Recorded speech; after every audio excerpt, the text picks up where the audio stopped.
Date आज 4 अक्टूबर 2021। ये सब टॉपिक कवर करेंगे इस क्लास में। फर्स्ट टॉपिक है landslide and flood warning system. देखो ये एक सिस्टम डेवलप किया है एक CSIR, आप सबको पता है, council of scientific and industrial research.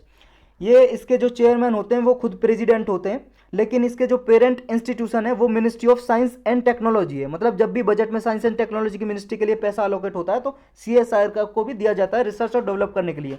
हमारे इंडिया में सबसे बड़ी अपेक्स रिसर्च और डेवलपमेंट करने वाली ऑर्गेनाइजेशन है CSIR, और इसकी एक लैब है जिसका नाम है नेशनल जियोफिजिकल रिसर्च इंस्टीट्यूट। ये इसकी लेबोरेटरी है। इस इंस्टीट्यूट ने एक लैंडस्लाइड और फ्लड अर्ली वार्निंग सिस्टम ये डेवलप किया है। इसके लिए इन्वायरमेंटल सिस्मोलॉजिकल ग्रुप एक लॉन्च किया है, मतलब एक ग्रुप बनाया है, वो इसके लिए अर्ली वार्निंग सिस्टम डेवलप करेगा। और हिमालयन रीजन के लिए, जहाँ पे हिमालय की पहाड़ियाँ, उस रीजन के लिए ये देखो सैटेलाइट का डेटा लेंगे और इनकी न्यूमेरिकल मॉडलिंग करेंगे, जियोमॉर्फिक एनालिसिस करेंगे, ये डेटा वगैरह तैयार करके ये ऐसा सिस्टम तैयार करेंगे कि रियल टाइम मॉनिटरिंग की जा सके। मतलब जब भी यहाँ पे मान लो लैंडस्लाइड आ रहा है या फ्लड बाढ़ आने वाली है तो लोगों को चेतावनी दी जा सके 1-2 घंटे पहले, ताकि लोग वहाँ से चले जाएं। तो ये जो सिस्टम है इसकी वजह से बहुत सारे ह्यूमन की लाइफ्स यानी उनकी जान बचाई जा सकती है, बहुत सारे लोग जिसकी वजह से मर जाते हैं। तो ये लैंडस्लाइड और फ्लड होता क्या, कैसे डिफाइन करेंगे? देखो लैंडस्लाइड को डिफाइन करेंगे जब भी कोई रॉक, डेब्रिस या अर्थ का जो मास है वो डाउन द स्लोप यानी कि फिसल जाए कुछ इस तरह से, जिस तरह से ये फिसल रहा है इस वीडियो में आप देख रहे हो, ये बहुत सारी मिट्टी या रॉक चट्टान का मास है, ये ग्रेविटी की वजह से नीचे फिसल गया, तो इसकी वजह से बहुत ज़्यादा नुकसान हो जाता है। आसपास लोग रहते हैं, मान लो यहाँ पे पानी रहा होता तो ये फ्लड आ जाती इससे, लैंडस्लाइड की वजह से ही। तो फ्लड क्या होता है? फ्लड होता है overflow of water, high water level हो जाएगा जो ओवरफ्लो कर जाता है नेचुरल बैंक से। जैसे मान लो यहाँ पे रिवर है या लेक है, झील है या कोई वाटर बॉडी है, कोई भी स्ट्रीम है वाटर की, तो उससे अगर वाटर बाहर आ जाए और आसपास जो यहाँ पे लोग रह रहे हैं वहाँ पे डूब जाए आसपास लोग, तो यही होगी बाढ़ या फ्लड बोल सकते हो। तो लैंडस्लाइड और बाढ़ को, मतलब लैंडस्लाइड और बाढ़ से बचने के लिए लोगों को ये अर्ली वार्न करेगा, चेतावनी देगा, ये सिस्टम जो डेवलप किया जा रहा है। तो ये नेशनल जियो फिजिकल रिसर्च इंस्टीट्यूट है, जो ये CSIR का ही एक लेबोरेटरी है और इसको 1961 में बनाया था। और जो CSIR है उसको देखो 1942 में बनाया था, अंग्रेजों से पहले से बनी हुई है ये, मतलब जब अंग्रेजों का राज हुआ करता था इंडिया पे। और जो ये लैब है इसकी, इसको 1961 में बनाया था। नेक्स्ट टॉपिक है new eel species discovered in Mumbai well. देखो ये न्यू ईल स्पीसीज मिली है मुंबई वेल में, मुंबई के पास मिली है, वेस्टर्न घाट के पास। बस इतना याद रखना है कि कहाँ पे मिली है। और कुछ इस तरह की दिखती है ये, जैसे आपने देखा होगा आपके आसपास सांप की मामसी या सांप की मौसी जो बोलते हैं, उसी की स्पीसीज है ये, उसी की बहन है ये, उसी की प्रजाति है। इसका जो नाम है रेक्थामाइक्थिस मुंबा भी बोलते हैं इसको, क्योंकि इसका जो जीन है वो जीन का नाम है रेक्थामाइक्थिस, उसी के जीन के नाम पे ही बोलते हैं। और मुंबई में ये डिस्कवर की गई है। और वेस्टर्न घाट भी बोल सकते हैं, क्योंकि मुंबई कहाँ पे आता है? वेस्टर्न घाट। वेस्टर्न घाट की जो पहाड़ियाँ हैं हमारी, ये इंडिया है, यहाँ पे पूरा वेस्टर्न घाट की पहाड़ियाँ हैं, तो वेस्टर्न घाट भी बोल सकते हो आप। ये स्पीसीज वेस्टर्न घाट में मिली है, तो इतना याद रखना बस इसमें। और देखो इंडिया के एंडेमिक है, इंडिया के लिए ये एंडेमिक का मतलब है कि ये इंडिया में, इसकी प्रजाति इंडिया में ही जन्म हुआ है इसका, इंडिया में ही मिलती है अधिकतर।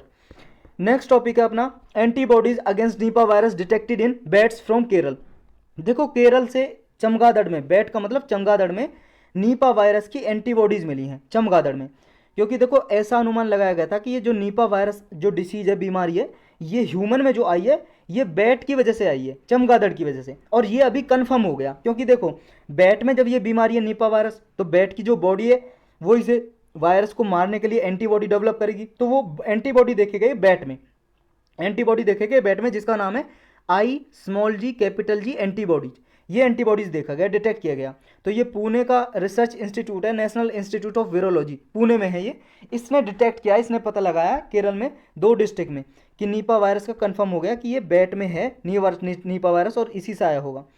लेकिन इसका सिग्निफिकेंस क्या है? सिग्निफिकेंस यही है, जो अब तक ये कहाँ से ओरिजिनेट हुआ है सिर्फ अभी तक अनुमान लगाया जाता था, ये कंफर्म हो गया है।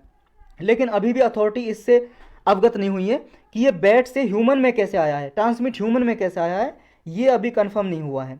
ये देखो ये है बैट चमगादड़, और ये देखो कोई पक्षी नहीं है, लेकिन ये उड़ता है, फिर भी पक्षी नहीं है, ये एनिमल की कैटेगरी में आता है, पशु की कैटेगरी में।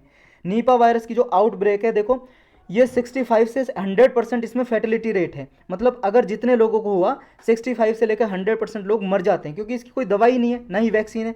और केरल में ये देखा गया 2018 में आउटब्रेक हुई, बहुत ज़्यादा केस आए केरल में। और साउथ एशियन कंट्रीज़ में भी, कुछ इंडियन स्टेट है उनमें भी और भी इसके डिसीज़ की मतलब केसेस देखे गए। तो कंसर्न क्या है, प्रॉब्लम क्या है निपा वायरस से? प्रॉब्लम यही है क्योंकि इसकी ना तो दवाई है और ना ही वैक्सीन है, तो इसका डेथ रेट बहुत ज़्यादा है, वैसे भी कोरोना वायरस से भी ज़्यादा है, जो कोविड-19 डिसीज हो जाती है उससे भी ज़्यादा है। तो निपा वायरस देखो एक जूनोटिक वायरस है, यानी कि जूनोटिक वायरस उसे बोलते हैं जो एनिमल से ह्यूमन में फैल जाती है, जंगली जानवरों में, जंगली जानवर से लोगों में आ जाती है, पीपल में आ जाती है, उस बीमारी को जूनोटिक डिसीज बोलते हैं। और नीपा जो वायरस है ये आरएनए बेस्ड वायरस है, जैसे कोरोना वायरस है वो भी आरएनए बेस्ड वायरस है, राइबोन्यूक्लिक एसिड वायरस है ये, और इसकी फैमिली का नाम है पैरामाइक्सो विरिडा, और जीनस हैनिपा वायरस और हेंड्रा वायरस भी बोलते हैं, इससे भी रिलेटेड है। ये नाम याद रहने फैमिली के कोई ज़रूरी में नहीं है, इन्हें कोई पूछता भी नहीं है, वैसे याद रख लो तो अच्छी बात है। और ये फ्रूट बैट से हुआ है, फ्रूट बैट को देखो वही चमगादड़ बोलते हैं, या फ्रूट बैट या फ्लाइंग फॉक्स, उड़ने वाली लोमड़ी भी बोलते हैं इसको। और इसमें सिम्टम क्या होते हैं, लक्षण क्या होते हैं जब नीपा वायरस हो जाता है? देखो ये दिमाग में ना अफेक्ट करता है, ब्रेन में स्वेलिंग हो जाती है ब्रेन में, जिसको बोलते हैं इंसेफेलिटिस, इंसेफेलिटिस हो जाता है, और सीवियर इलनेस भी हो सकती है और डेथ भी हो जाती है इससे। नेक्स्ट बीमारी है, ये भी एक बीमारी है, मेनिंजाइटिस। ये अभी न्यूज में इसलिए क्योंकि देखो वर्ल्ड हेल्थ ऑर्गेनाइजेशन ने और कुछ इसकी पार्टनर ऑर्गेनाइजेशन है, उन्होंने रिसेंटली एक रोड मैप तैयार किया है कि मेनिंजाइटिस को 2030 तक आते आते इसको बिल्कुल ख़त्म करना है पूरे वर्ल्ड से। ये रोड मैप बनाया, ये पहला ग्लोबल स्ट्रेटजी है मेनिंजाइटिस बीमारी को मारने के लिए, मतलब ख़त्म करने के लिए, डिफीट करने के लिए। ये एपिडेमिक जो है बैक्टीरियल मेनिंजाइटिस को एलिमिनेट किया जाएगा, 17% डेथ रिड्यूस की जाएंगी, जितनी भी डेथ होती है ना मेनिंजाइटिस से वो 70% तक रिड्यूस की जाएंगी, कम की जाएंगी। तो इस पॉलिसी का जो स्ट्रेटजी अभी जो बनाई है वर्ल्ड हेल्थ ऑर्गेनाइजेशन ने, इसका सिग्निफिकेंस यही है, मतलब इंपॉर्टेंस यही है कि हर साल लगभग 2 लाख से ज़्यादा जानें चली जाती हैं इसकी वजह से, तो वो लोग मरने से बचाए जा सकेंगे। तो मेनिंजाइटिस बीमारी है क्या? देखो एक इन्फ्लेमेशन है ये मेम्ब्रेन का, जो ब्रेन और स्पाइनल कोड, मतलब ब्रेन के अंदर ये स्पाइनल कोड का पार्ट है आपके दिमाग के अंदर, उसको अफेक्ट करता है मेनिंजाइटिस। ये बैक्टीरियल और वायरल इन्फेक्शन है, ये बैक्टीरिया से भी हो सकती है और वायरस से भी हो सकती है, दोनों तरीके से हो सकती है। जो बैक्टीरियल इन्फ्लेशन है, मतलब बैक्टीरियल इन्फेक्शन है, उससे क्या है लगभग हर साल 2.5 लाख से ज़्यादा लोग अराउंड मर जाते हैं इसकी वजह से, 2.5 लाख से ज़्यादा लोगों को ये बीमारी हो जाती है, और उनमें से 2 लाख से ज़्यादा मर जाते हैं लगभग। ये देखो मोस्टली यंग और चिल्ड्रन जो लोग हैं, मतलब बच्चे और जो यंग पीपल हैं, जवान लोग हैं, नौजवान लोग, उनको ज़्यादा इन्फेक्ट करती है। 1/10 लोगों को उनमें से मार देती है, जो चिल्ड्रन और यंग पीपल को होती है, और कई बार तो बहुत ज़्यादा समय तक, लंबे समय तक होती रहती है ये, और ब्रेन को डिसेबल बना देती है, डिसेबिलिटी क्रिएट कर देती है अगर लॉन्ग लास्टिंग बीमारी रह जाती है बॉडी में। नेक्स्ट टॉपिक है अपना national export insurance account scheme. ये जो स्कीम है देखो गवर्नमेंट ने अप्रूवल दे दिया है कि इसका कंटिन्यूएशन चलेगा अगले 5 साल के लिए, और 1650 करोड़ रुपए एलोकेट किए हैं इसके लिए। इसका सिग्निफिकेंस क्या है? देखो ये जो स्कीम है, जो लोग एक्सपोर्ट करते हैं उनका इंश्योरेंस किया जाएगा। जैसे मान लो एक्सपोर्ट कर रहे हैं, हमारे यहाँ से सामान बेच रहे हैं दूसरे देश में, अगर उनको नुकसान होता है तो उसका इंश्योरेंस हो गया, यानी कि बीमा हो गया, जितना नुकसान होगा वो इंश्योरेंस इसका दिया जाएगा। इंश्योरेंस जब कर दिया जाएगा तो जो भी मान लो कंपनी या कोई फैक्ट्री एक्सपोर्ट कर रही है तो उसको नुकसान जो हो रहा है एक्सपोर्ट में उसको दिया जाएगा, अगले 5 सालों तक का ये एक्सटेंड कर दिया है इस स्कीम को। ये देखो निया जो ट्रस्ट है ये 2006 में सेटअप किया गया था, ताकि हमारे देश से ज़्यादा एक्सपोर्ट हो सके, इंडिया से ज़्यादा एक्सपोर्ट हो। जो ट्रस्ट है ये मीडियम लॉन्ग टर्म जो भी प्रोजेक्ट हैं एक्सपोर्ट के उन्हें प्रमोट करता है, और जो भी देखो सपोर्ट दी जाती है ना एक्सपोर्ट को प्रमोट करने के लिए, ये है एक ECGC, export credit guarantee corporation of India limited, ये भी सपोर्ट करती है, और ये निया इसको सपोर्ट करता है, और एग्जिम बैंक वगैरह को भी सपोर्ट देता है ये निया जो स्कीम है, national export insurance account scheme.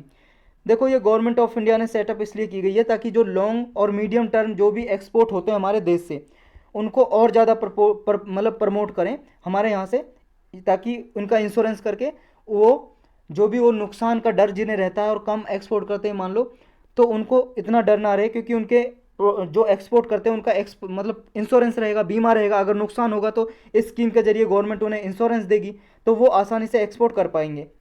जो ये नया स्कीम है national export insurance account scheme, इसका टारगेट यही है कि जब भी कोई प्रोजेक्ट को मान लो कोई जोखिम है, रिस्क है, वो रिस्क कवर करेंगे क्रेडिट की अवेलेबिलिटी करा के, यानी कि फंड देके, पैसा देके, उन्हें पैसा देके, ताकि वो ज़्यादा से ज़्यादा एक्सपोर्ट कर सकें। और एक्सपोर्ट क्या है, कॉम्पिटिटिवनेस आए एक्सपोर्ट में हमारे इंडिया में, ताकि और कंपटीशन भी अफेक्ट ना हो। देखो जो गवर्नमेंट ऑफ इंडिया है उसने देखो कुछ पिछले सालों में और भी कई सारी स्कीम चलाई हैं एक्सपोर्ट को प्रमोट करने के लिए।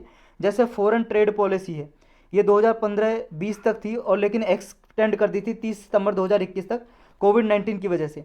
इसमें फॉरेन ट्रेड पॉलिसी में एक्सपोर्ट को प्रमोट किया जाता था, इसमें भी फॉरेन ट्रेड पॉलिसी में। और ये कौन बनाता है? ये director general of foreign trade जो होता है मिनिस्ट्री ऑफ किसके अंदर? कॉमर्स एंड इंडस्ट्रीज़ के अंदर ये है office, director general of foreign trade, वो बनाते हैं। सितंबर 2021 में देखो 56,027 करोड़ रुपए रिलीज किए कोविड-19 की वजह से, ताकि लिक्विडिटी ज़्यादा आए और हमारे देश से ज़्यादा एक्सपोर्ट बढ़े। एक रोड टैप स्कीम है, remission of duties and tax export product. इसमें देखो, इसमें जो भी एक्सपोर्ट करते हैं, जो भी मान लो टैक्स लगाती है ना गवर्नमेंट, एक्सपोर्ट पे भी ड्यूटी लगाती है, जो एक्सपोर्ट पे ड्यूटी लगती है, मतलब टैक्स लगता है, उसको ड्यूटी बोलते हैं। जो भी फी, चार्जेस, ड्यूटी, टैक्स वगैरह जो गवर्नमेंट लगाती है, उसमें छूट दी जाती है स्कीम के अंदर, रोड टैप के अंदर, ताकि ज़्यादा से ज़्यादा लोग एक्सपोर्ट करें हमारे देश से। और जो ये रोड टैप स्कीम है, जो WTO के रूल्स हैं उनसे कंप्लाई करता है, कंपेटिबल है उनसे, वर्ल्ड ट्रेड ऑर्गेनाइजेशन के रूल से। टेक्सटाइल सेक्टर के प्रमोट करने के लिए भी स्कीम चलाई थी, ये 2024 तक चलेगी। टेक्सटाइल सेक्टर मतलब कपड़ा उद्योग के लिए। एक trade infrastructure for export scheme है, एक मार्केट एक्सेस इनिशिएटिव स्कीम है, एक transport and marketing assistance scheme है। तो ये सब स्कीम भी इंफ्रास्ट्रक्चर और मार्केटिंग को प्रमोट करने के लिए गवर्नमेंट चला रही है, ताकि हमारे इंडिया में मार्केटिंग हो सके डेवलप, और ज़्यादा से ज़्यादा इंफ्रास्ट्रक्चर डेवलप हो सके, मॉडर्न इंफ्रास्ट्रक्चर डेवलप हो सके, और ज़्यादा से ज़्यादा लोग एक्सपोर्ट करें हमारे देश से। नेक्स्ट टॉपिक है अपना, Indian scientist develop reactor for cost effective production of hydrogen using sunlight and water.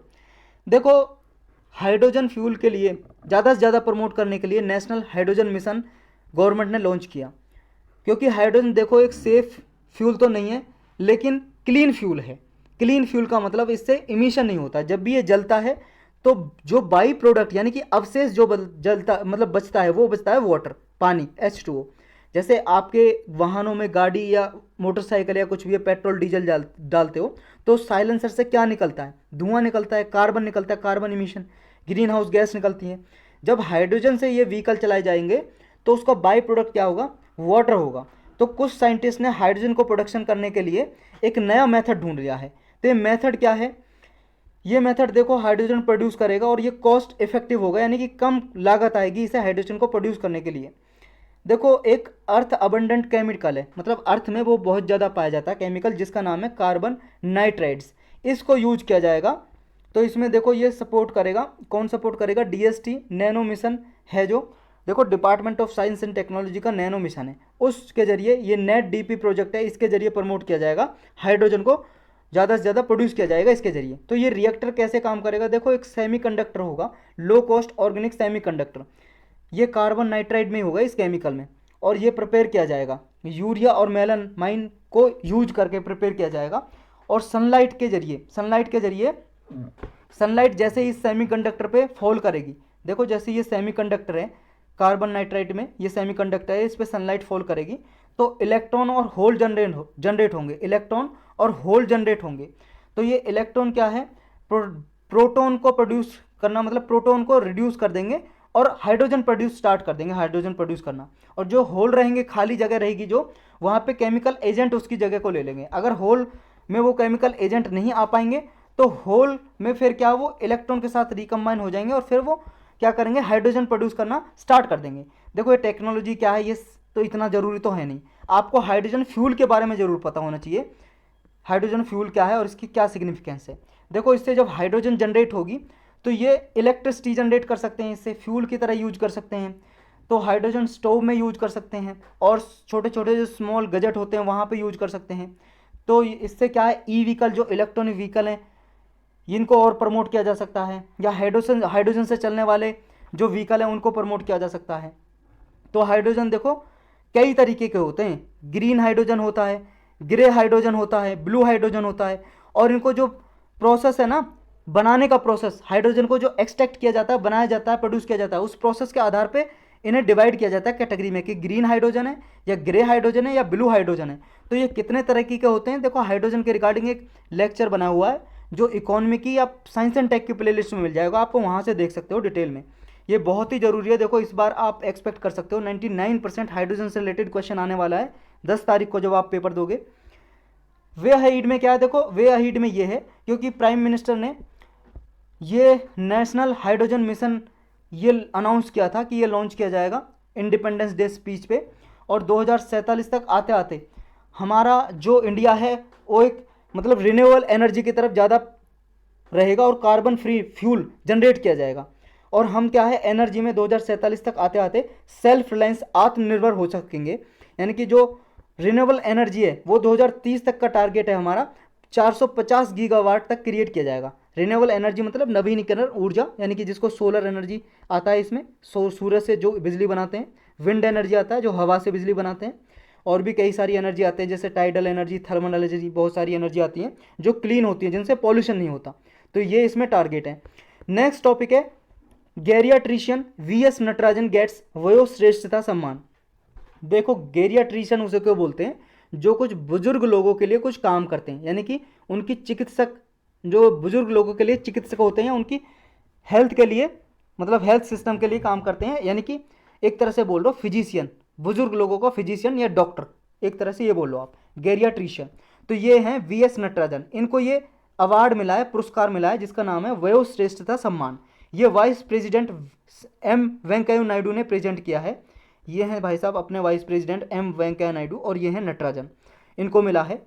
ये जो अवार्ड दिया जाता है ये इनिशिएटिव चलाया था डॉक्टर वीएस नटराजन गेरियाट्रिक फाउंडेशन, जो ये हैं इनको दिया गया है। इन्होंने क्या है कुछ एल्डर जो पीपल हैं उनके लिए कुछ वेलफेयर का काम किया है, यानी कि उनकी भलाई के लिए कुछ काम किया है। यानी कि ये अवार्ड किसको दिया जाता है, जब बुजुर्ग लोगों के लिए कोई काम करता है अच्छा, उनके काम को सराहना दी जाती है, रिकग्नाइज किया जाता है, उसके उपलक्ष्य में सम्मान दिया जाता है। ये सम्मान देखो जब बनाया गया था तो ministry of social justice and empowerment ने बनाया था एक स्कीम के जरिए, एक स्कीम चलाई थी योजना, लेकिन बाद में इसे नेशनल अवार्ड का स्टेटस दे दिया गया। अब ये राष्ट्रीय अवार्ड है, राष्ट्रीय पुरस्कार है, और ये जो भी मान लो डिस्टिंग्विश सर्विस प्रोवाइड करता है एल्डरली पर्सन के लिए, बुजुर्ग लोगों के लिए, तो उसको ये दिया जाता है, उसको दिया जाता है। जो भी स्पेशली इंडिजेंट सीनियर सिटीजन होते हैं, बुजुर्ग लोग होते हैं, पुअर बुजुर्ग लोग, उनको जो सहायता करते हैं ऐसे पीपल को दिया जाता है। तो यही थे आज के लेक्चर में टॉपिक।